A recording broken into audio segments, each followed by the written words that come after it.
আসসালামু আলাইকুম। আশা করি সবাই ভালো আছেন। আলহামদুলিল্লাহ মুইও ভালো আছি। আজকে মুই কোম্বা দিয়া মুরগির মাংস রান্না করমু। এখান থেকে মুই মুরগির মাংসটা ভালোভাবে ধুয়ে রাখছি আগেই, হেয়ার পর কোম্বাটাও ধুয়ে রাখছি।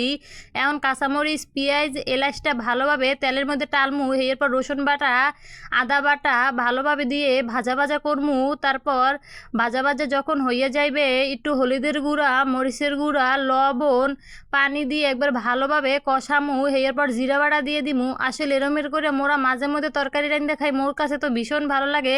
মুরগির মাংসটা আজকে ভাজি নাই, একবারে কষাইয়ে রান্না করমু। আসলে মুরগির মাংস কষাইয়ে রান্নলেই ভালো লাগে, সবসময় আলু দেয় তরকারির ভিতর। আজকে মুই কোম্বা দিয়ে তরকারিটা রান্না করমু। আসলে কোম্বা দিয়ে তরকারি রান্না করতে ভীষণ ভালো লাগে। কোম্বাটা মিষ্টি মিষ্টি লাগছে, হালকার মধ্যে রান্না করলাম। আসলে মশলাটা যত ভালোভাবে কষাইবেন, মুরগিটাও অত ভালোভাবে কষাইবেন, হেলে খাইতে অনেক কিন্তু স্বাদ লাগবে।